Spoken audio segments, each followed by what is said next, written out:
ایک شخص کہنے لگا کہ میں 45 سال کا تھا تو میرا باپ بہت ضعیف ہو گیا، اور میرے والد صاحب جو تھے وہ دیوار کو حق کا سہارا لے لے کر چلتے تھے۔ وہ جب آتے جاتے کہیں سے تو سہارے ہاتھ لگا کے تھوڑا بہت چلا کرتے تھے، تو وہ دیوار پہ نشان پڑ جایا کرتا تھا، جو میری بیوی کو بالکل نہیں اچھا لگتا تھا۔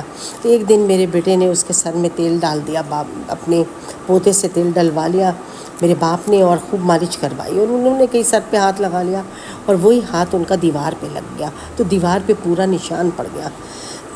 میری بیوی نے بہت لڑائی کی کہ تم دیواریں گندی کرتے ہو، تم یوں کرتے ہو، یعنی کہ روز کی اس کل سے میرے والد جو تھے وہ گھبرا گئے تھے، اور وہ پھر انہوں نے کمرے میں رہنا شروع کر دیا۔ وہ کمرے سے باہر نہیں نکلتے تھے کہ دیواریں گندی نہ ہو جائیں باہر نکلنے میں۔ پھر ایک دن وہ نکلے تو انہوں نے دیوار کو ہاتھ نہیں لگایا، بغیر سہارے کے چلنے لگے۔ جب وہ بغیر دیوار پہ ہاتھ لگائے چل رہے تھے کہ گر گئے۔ گرنے سے یہ ہوا کہ ان کی ٹانگ کی ہڈی ٹوٹ گئی اور وہ بیمار ہو کے رہنے لگے۔ ہمارے پیارے نبی نے بھی فرمایا ہوا ہے کہ اس پر جنت نہیں ہوگی، جو شخص اپنے والدین کی خدمت نہیں کرے گا اس کو جنت نہیں ملے گی۔ تو جنت کے لیے آپ کو اپنے والدین کی خدمت کرنی ہوگی۔ آپ کے والد آپ کے پیر ہیں اور آپ کی والدہ آپ کی پیرنی ہے، اس سے بڑا آپ کا کوئی سہارا نہیں ہے۔ آپ کو اپنے والدین کے ساتھ مخلص رہنا چاہیے، ہر انسان کو اپنے والدین کے ساتھ مخلص بن کے چلنا چاہیے۔ اسی طرح وہ اپنے گھر میں کرتی رہی، اور پھر آخر سے وہ بیمار ہو گئی۔ یہ وقت آیا، یہ گزرا کہ وہ والد صاحب ان کے انتقال کر گئے بیماری میں۔ گھر بہت سونا ہو گیا، عجیب حالات ہو گئے گھر کے۔ کہتے ہیں نا، باپ مرے سر ننگا ہوئے، ویر مرے تے کار خالی ہوئے۔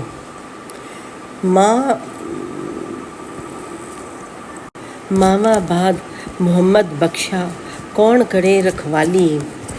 روکھی کھائی تے پیو یاد آیا، پیو بڑھیا تے پیو یاد آیا۔ یاد کر کے رونے لگا، جو تو نے کیا وہ آج ہونے لگا۔ جب تو پیدا ہوا کتنا مجبور تھا، یہ جہاں تیری سوچوں سے بھی دور تھا، ہاتھ پاؤں بھی تیرے اپنے نہ تھے۔ تجھ کو چلنا سکھایا تھا ماں نے تیری، تجھ کو دل میں بسایا تھا ماں نے تیری۔ ماں کے سائے میں پروان چڑھنے لگا، دھیرے دھیرے تیرا قد بڑھنے لگا۔ ایک دن ایک حسینہ تجھے بھا گئی، دلہن بن کر تیرے گھر آ گئی۔ فرض اپنوں سے دور ہونے لگا، نفرتوں کے بیج بونے لگا۔ خدمت کرنے والے، جو اللہ تعالیٰ نے کہا ہے کہ جو خدمت کرنے والے ہوتے ہیں ماں باپ کے، ان کے رزق میں بہت اضافہ ہوتا ہے، ان کو کوئی تنگی نہیں آتی، وہ بہت مخلص رہتے ہیں۔ جو والدین سے وہ دنیا میں پھلتے پھولتے ہیں اور کامیابی ان کے قدم چلتی ہے۔ آپ نے بہت جگہ دیکھا ہوگا کہ جو شخص والدین کے ساتھ مخلص ہیں اور نیک ہیں اور خدمت گزار ہیں، اللہ تعالیٰ نے ان کو بہت نوازا ہے، کسی چیز کی کمی نہیں دی، نہ رزق کی، نہ اولاد کی، نہ خوشیوں کی، کوئی کمی ان کے راستے نہیں آتی۔ خدا را اپنے ماں باپ کی خدمت کیجیے، جب انہیں دیکھیں تو ان کو سلام کریں، ان کو دیکھ کے مسکرانے سے حج مقبول کا ثواب ہوتا ہے۔ گھر سے نکلے تو ان کے ہاتھ پیر چوم کے نکلیں، ہاتھوں کو چوم کے نکلے، بوسہ دے کے نکلے کہ وہ آپ کے والدین ہیں، ان کی دعا لے کے نکلیں، آپ کی مشکلیں ساری آسان ہوں گی۔ آپ وہ وقت یاد کریں جب آپ اسکول جاتے تھے، تو کبھی ایسا ہوا ہے کہ آپ کو پیسے دے کے نہ بھیجے ہوں، آپ کو کچھ کھانے کی چیز ساتھ نہ دی ہو، کبھی آپ کے لیے دعائیں خیر نہ کی ہو۔ اپنا وہ وقت نہ بھولیں اپنے والدین کے لیے، وہ وقت یاد رکھیں۔ جب آپ گھر آتے تھے تو آپ کو گرم روٹی ملتی تھی، کبھی ایسا ہوا ہے کہ گھر میں آپ کو گرم روٹی نہ ملی ہو، گرم کھانا نہ ملا ہو، بستر صاف ملے گا، گھر صاف ملے گا، ہر چیز ماں باپ نے آپ کے لیے کر کے دی ہوئی ہے۔ پھر ماں باپ سے آپ مخلص کیوں نہیں ہو؟ آپ ماں باپ سے مخلص بنو۔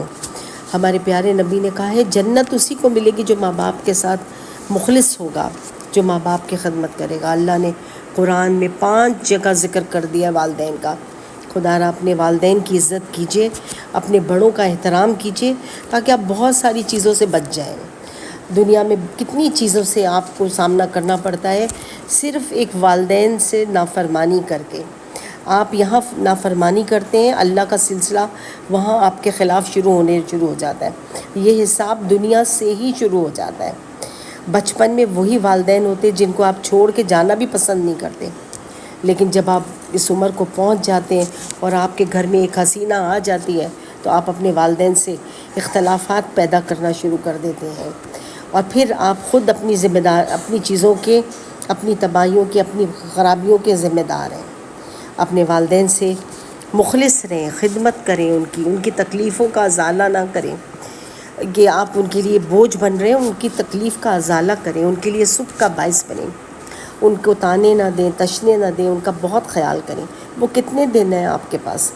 جس کا ہے کہ وہ گھر بہت بارونق ہے، جس میں ایک والد ہے یا والدہ ہے، چاہے کوئی ایک بھی ہے، جو بھی آپ کا والدین میں سے بچا ہوا ہے اس کی خدمت کر لیجئے، اس کی عزت کر لیجئے، اس کی قدر کر لیجئے، تاکہ اللہ تعالیٰ آپ سے راضی ہو۔ اللہ ہم سب کو ہدایت دے اور ہم سب کا اللہ تعالیٰ حامی و ناصر ہو، آمین۔